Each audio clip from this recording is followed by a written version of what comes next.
Hey, what's going on, everybody? DJ with Sound Life Design here. I know we typically are going to be reviewing audio, technology, video, stuff like that. But I am a homeowner and do some DIY stuff. Ordered some lamps recently, some pendant lighting, and I saw some offers for services that would allow you to get the lamp cord shortened. And I thought this was something we could go through. We could do this. So without any further ado, let's jump into it.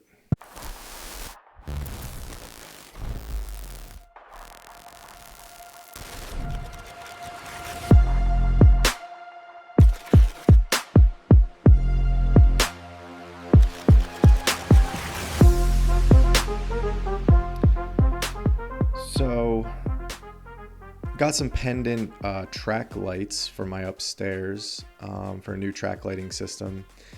Um, I like them. They're pretty cool. They're these like bohemian style. So you're going to make sure you use a screwdriver to open the box because that's appropriate and nice. And once we get that thing open, we're going to get started. You're going to need some tools. You can see I got some things laid out here. It's not difficult as long as you got the stuff you need. Prime thing being that Eyelet kit over to the right there, but so we'll go through it. You're going to need a heat shrink kit if you want, a butane burner just to heat up the heat shrink, some flush cuts, always helpful, tiny flathead screwdriver, a little pair of wire strippers, screwdriver, tape measure so you know how long we need to make this, and this Eyelet kit that I got off Amazon. I'll put a link in the description below for anything and everything you need for this video. Yeah, so first we're going to pull the lamp cord out. This thing's like 3 to 4 feet long, and I only need it to be like 2 inches for the purposes of what we're doing upstairs. Basically, we're doing like a fixed, close mounted light, and then a pendant, and then another fixed one. So I want that little drop down effect. So first I'm going to screw in this down rod. And with this down rod, I mean, I really only need like 2 inches of cord on this thing. And I guess they expect you, with the cord not being retractable, to, I don't know, coil it up in a nice way. But we going custom. We want it to look good. So first we're going to unscrew these 2 screws on the top of the H-track. Not going to disassemble the other part of the light. That wound up being way more tricky. So we're going to take these screws, just set them aside, somewhere you're not going to lose them. Yeah, definitely easier to manipulate the track side of this lamp cord. So you see I'm trying to push it out there. There's a set screw that clamps the H-track connector to the cord. So you don't have to take it all the way out. You just loosen it enough to push that cord out. And look at that. Comes right out so we can work on it. Like I said, I'm going to be getting rid of the majority of this cable. So I'm going to pull it all the way down.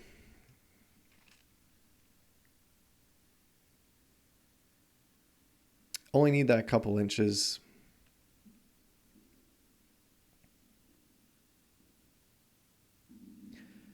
So I'm going to grab my tape measure here, and like I said, only need the 2 inches there. So going to set it about where it needs to be, actually exactly where it needs to be, and tighten down the set screw. Then we're going to get into just cutting the cable. Going to score this thing in a couple places. So you see there's not much room in that cavity, so we don't want to have to deal with a lot of wire. So for that reason, I'm stripping it back pretty far. So that's my strip back. The jacket, I'll be stripping back that mark. And then that second mark is where I'm actually going to cut the cable. So we're going to be giving ourselves just enough room to work with here. So I'm going to loosen that set screw so I have some room to work. I'm holding my thumb where I'm going to be stripping the jacket back.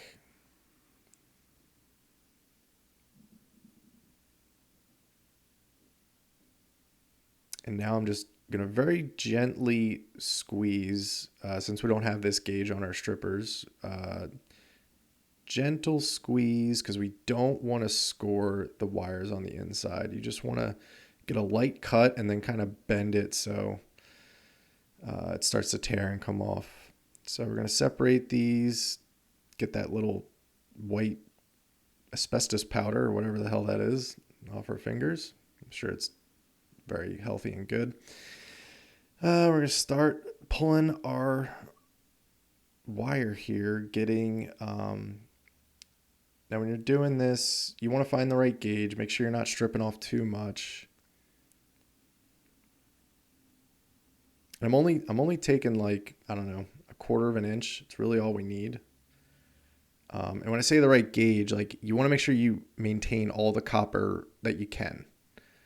One little strand gets off, you're fine. But we try to keep the integrity of the wire gauge intact. So I'm going to twist those up, do a little shrink wrap here, kind of measure it out. I always put it up against the wire so I know how much I need. And I want to slide that as far back as I can while I'm working on this.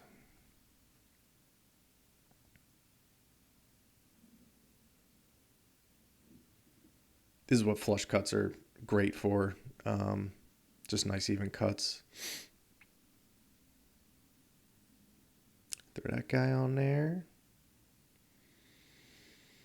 For those that don't do electrical a lot, you got 3 wires. You got your ground, you got your neutral, which is the white wire, and then your load wire, which is the black. When you're connected to an electrical outlet, the gold screw will be the load, the silver screw will be the neutral, and the green will be the ground. So had to buy that Eyelet kit off Amazon. It was like $8. It's not bad. And then you have eyelets for life. Whatever you can redo as many lamps as your heart desires. So what I'm doing here with the first one, the way these eyelets are, there's like a split down the middle of where that crimp is. So I'm just kind of like, basically it's like this, and I just want to fold the one side and then the other on top of it before I crimp, just so it's nice and neat. So that's what I'm doing delicately with the flush cuts. Don't squeeze too hard, you'll cut it off. And then I do the final crimp with the big guys. Give it a little tug, make sure it's not going to pull off. If it pulls off, just do another one. And then I'm going to slide the shrink tubing back on.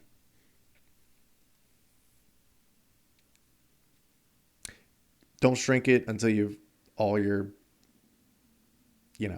shrink wrap on and everything done, because you don't want certain ones to melt and then they shrink and you can't slide them on. It's a whole thing. So gently and flush cuts are not what you're supposed to be using for this, but it's what I had. So a light pair of needle nose, just to get those metal flaps to just fold on top of each other before you crimp it. This wire stripper actually has a bit of a crimp tool on the end, so I'm not really in danger of like slicing that there, which is kind of nice. I really like that Milwaukee wire stripper. Sliding my shrink wrap up and over. And we got one more.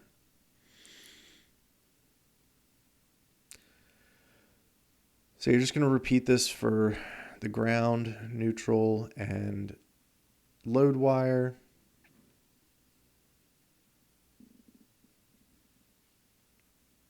And you just want to make sure that eyelet is only on the copper. Don't get it going over the jacket, and you don't want a lot of copper strands just hanging out there. You don't want anything to short. So that's why I go very small with all my measurements. Again, get the big guys out, give a little crimp. So that's solid. They're all on there. Slide my last bit of shrink. I'll grab the butane torch or heat gun, Try not to burn yourself. Just a light pass.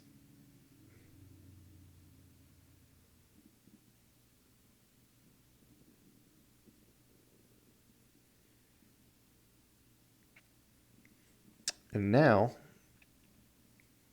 I got to disassemble the existing cord.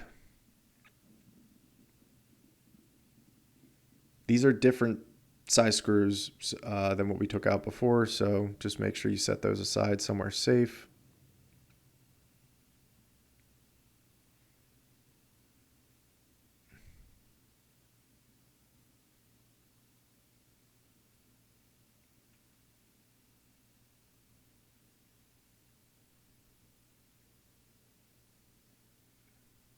So then this middle assembly piece, it's actually like a separate piece inside of this. So you have to take it out this way from the top. There's a nut on the bottom that's in like a plastic channel so that the nut can't turn. So yeah, if you just take out the screw on the top, and I'm taking that little ground tab with it. So the way the track lights connect is when you twist it into place in the track, all the contacts make contact with the track rail that has a ground, neutral, and load. So this is the little ground sleeve that came out of that channel. The nut stayed intact. So I'm just going to slip it under. You could pull that nut completely out, but why would you? It's probably tough to get back in. So, it's loose in there. So just slide the eyelet under there, and we're going to put that plastic piece back in the channel. So there's a little tab where it fits back in, and then secure it down with this little through bolt here, or a little through screw, sure.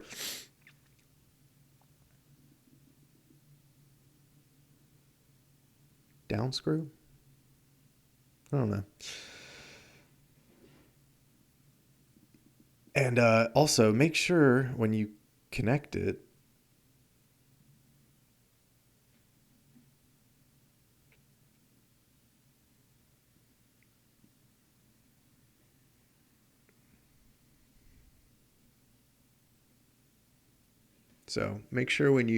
connect that in the track, you stab yourself. Remember to stab yourself with the screwdriver. No, when you connect it up in the track, the ground rail is only on one side of the track. So if you're spinning it in and your lights aren't coming on, try flipping it 180 degrees. I thought my whole track wasn't wired properly, and then I found out, oh, the ground rail's only on the one side.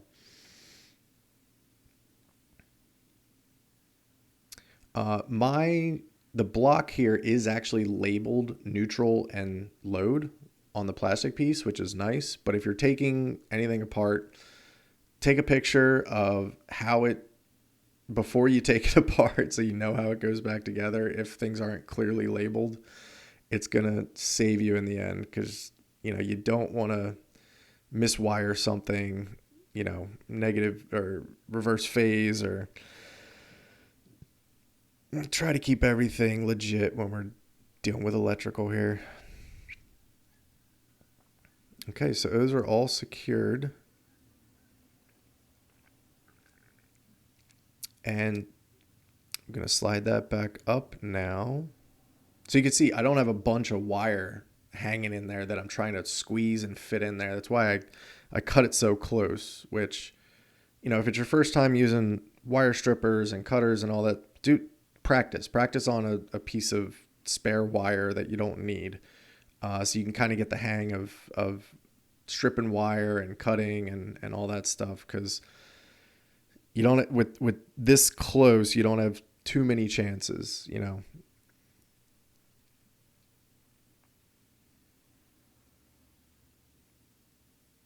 So that all just fits snug back in there. I made sure the springs didn't fall out when that thing was opened. I'm going to go ahead and put these screws right back in.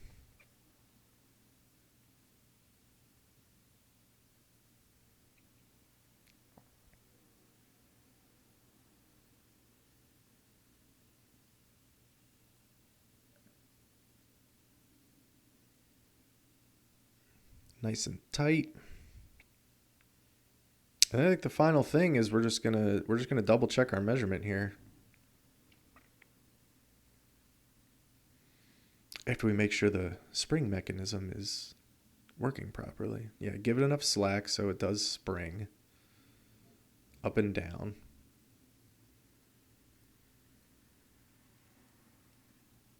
And the spring mechanism is just how it connects into the track. Like when you push it up, the tabs know where the gap in the track is, and so it allows it to twist. So I got it at my 2 inches, so now I'm going to secure it back down on the set screw. And there we go.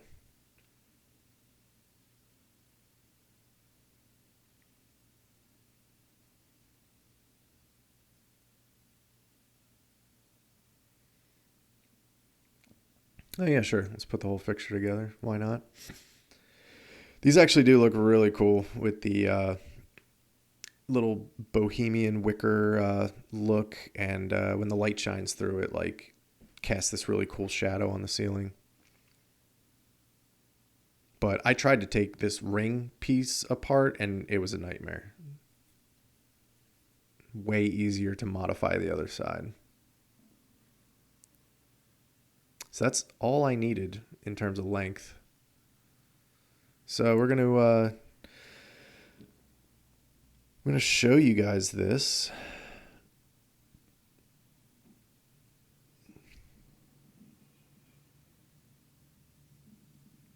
So that's the final result with the bulb in, and here's the track system. I know it's a little close, but I'll back up here in a second. You can see it.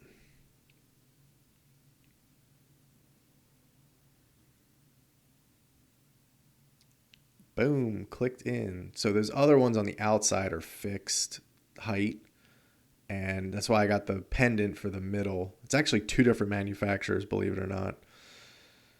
But we wanted that little depth, without having a 4-foot cord. So I think it turned out pretty cool. If you got any value out of this video, like and subscribe, and we'll see you on the next one. Thanks.